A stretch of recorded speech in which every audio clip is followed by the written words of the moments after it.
So there's an old movie called, it's an old, I guess, called Once Upon a Time in Mexico.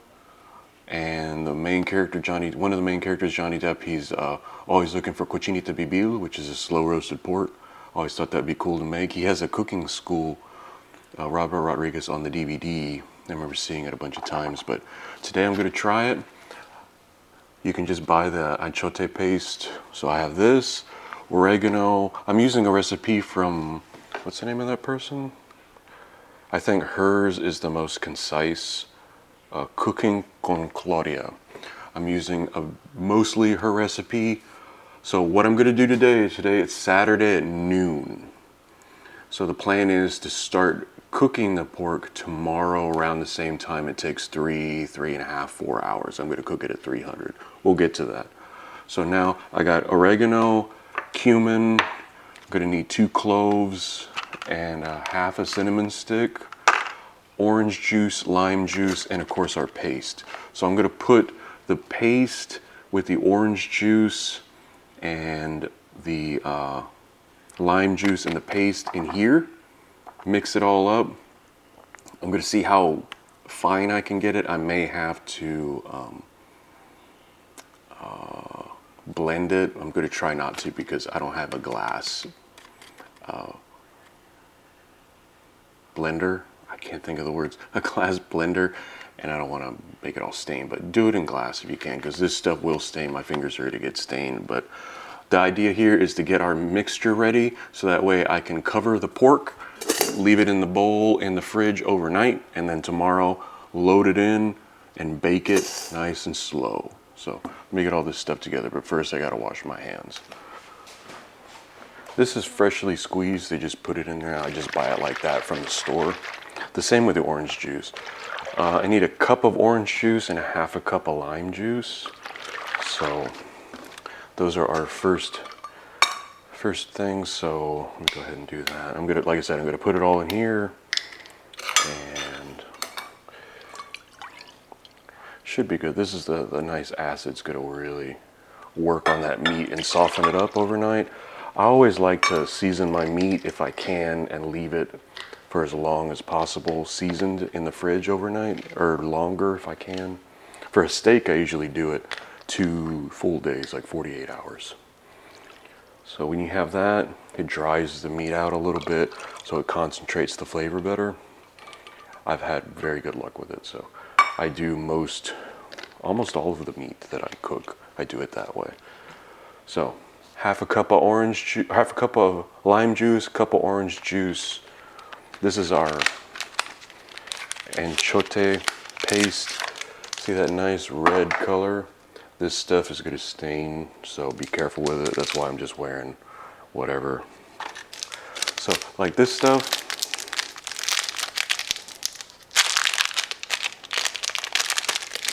you can even, I just get this at like here, H-E-B, right? You break it into smaller pieces so it'll break up easier. But this is a nice soft paste. Oh, and it has a very pleasant aroma, so that's very nice. So if my pork is going to smell and hopefully have a nice flavor like that, that'll be good. So break this up into smaller pieces. This is just our not our marinade, but this is a double. It's a marinade, and I'm going to cover it, and it's going to be cooked in it.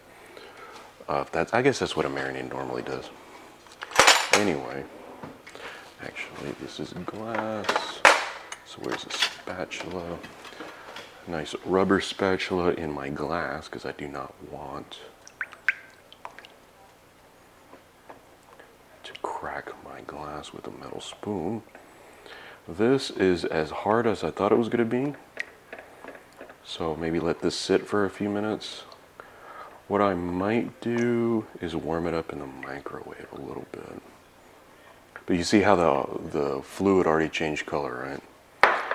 Now I'm going to try to do the whole 9 yards and make tortillas and make pickled onions. Those will be other videos, but hopefully everything will work out right. I have my pork butt, which is a shoulder. I forget why they call it a butt, but whatever. So this is 3.5 pounds. It's a nice size one. Not a problem. we're gonna cut this up so it'll cook more evenly and better, hopefully. See how like fatty and nice is all this is gonna cook down, so you can't worry about that. When you're cooking it, that's the reason you cook a piece of meat like this so slow and long, so that way you'll render all that fat, and all that fat will come in equal flavor typically. At least that's in this type of meat, definitely. Yeah, obviously you wouldn't do this to like a fillet, or a fillet wouldn't have this fat obviously, but like a T-bone or something like that, you wouldn't do it to. So I'm just gonna cut it right down the middle.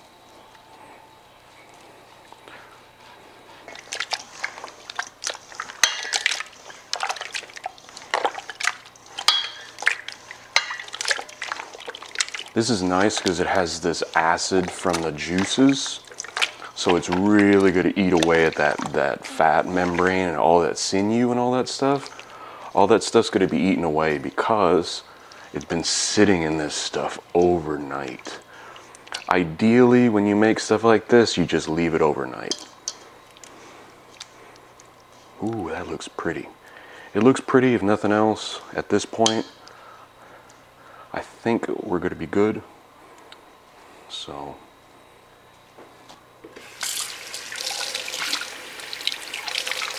wow, it didn't stain my hands. I guess I didn't touch it long enough, or maybe that's good. It smells delightful. So there we go. That's it. That's it for today. It is 12:27 on a Sunday afternoon. I'm going to put this in the fridge, and we'll be back tomorrow. The oven will be roaring. I'll have my pan and my other stuff ready to go, and we'll catch up then. This is the quickest way for me to find banana leaves. So if you've ever thought about getting the banana leaves on Amazon, here they are. Whether or not they're good, I don't know. They're packed in some sort of a fluid to preserve them. So that's always interesting. They smell just like banana leaves. It smells like tea almost. I wonder if that's bad or good. So, ideally, if I just knew somebody with a banana tree, I could say, hey, can I grab a couple leaves off you? And then the thing with that, though, is whatever bugs or whatever's in there, I'm going to have to dispatch. And there's never a good option. I mean, I guess they sell them at the grocery store. I know I've seen them before at, like, I'm in Texas, so like a Central Market, like one of the fancier. I think Whole Foods would probably have them too. These are the Amazon ones. They're I don't know if that's water or I don't know what it is, but I'm washing it off.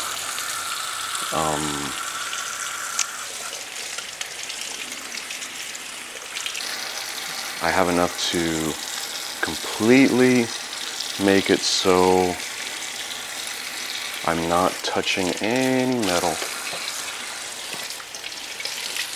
The pork will only be touching, so I'm going to do like that, and then I'm going to do them like this, and then do them like that. If that makes any sense.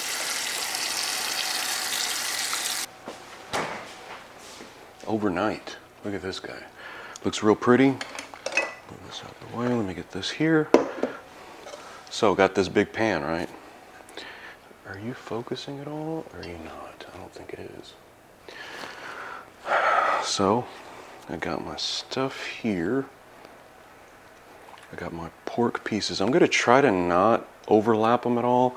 I want them to be laid out evenly, so they'll cook evenly. There's should be enough room in here. If there's not, I have more banana leaves to cover it. I am flush with banana leaves. I wish I had as much green money, green US dollars, as I do banana leaves at this moment. Now, ooh, it smells nice already. That's what we're looking for. I can find, wow, it almost smells like a curry. It almost smells like a tandoori chicken type of odor that paste. That's another thing I need to learn how to make, tandoori chicken. Boy, I love that. Can't get enough of that stuff.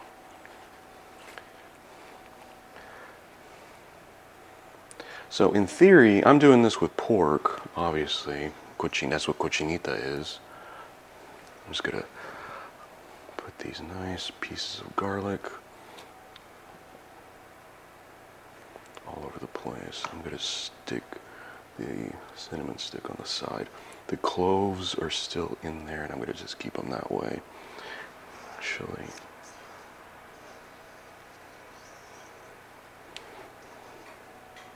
Cloves are so strong.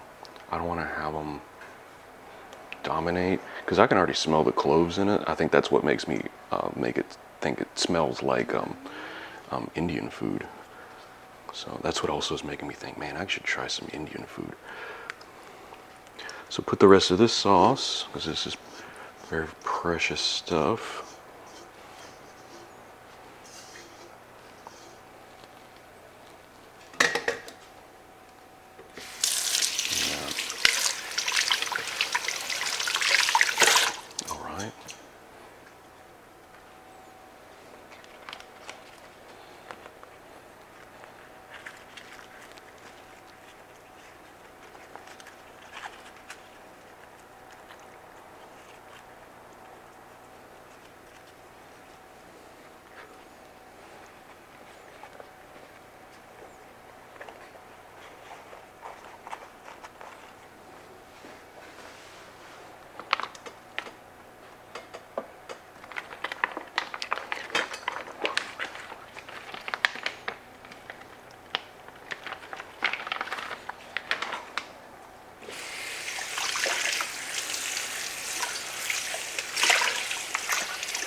Okay, so the banana leaves have moisture in them.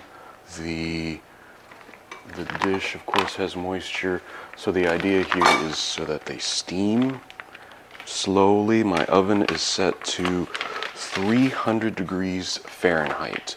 300 degrees for about I'm gonna check it at 3 hours, but maybe we'll go to 3.5. That's what I'm imagining for this. This is a 3.59 ounce piece of pork that I've cut into pieces.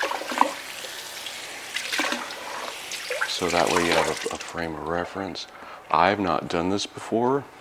I should probably say that too. This is the first time I've ever done this. So, you're gonna bring you along for the ride. All right, so this is covered in banana leaves now. I'm gonna put on a top. And now, the longest part of the process, well actually, the second longest, but the marinating is overnight and I wasn't really worried about it. This will go in the oven. We'll check it in 3 hours, but we may go longer. It was just over 3 hours, probably 3 hours and a couple of minutes. I checked on it and it was really good looking. I'm breaking it apart with a fork with no effort, just pressing down, and it's just falling apart. So I'm going to shred it up a little bit. It smells delicious. Get out my pickled onions. Got out my pickled onions, got a little bit of salsa.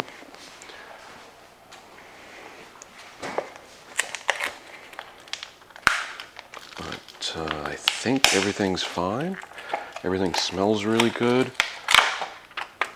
The taste is right on exactly what it's supposed to be, I feel, or at least when I've had at restaurants, that's what I always taste. So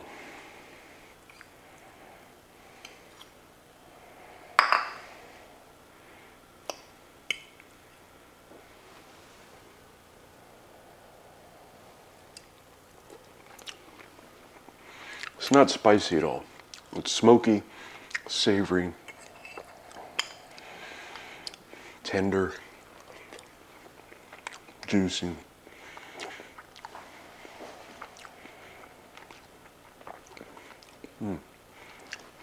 Wow.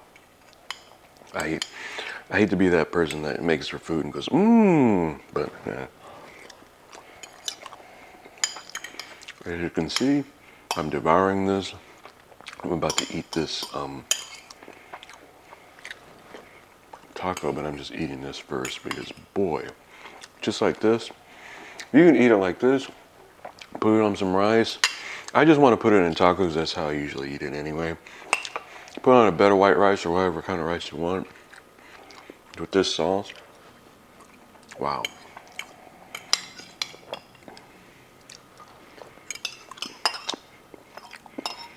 I'm incredibly happy with the results. It's great. Wow. Okay, I'm gonna eat now. It came out great.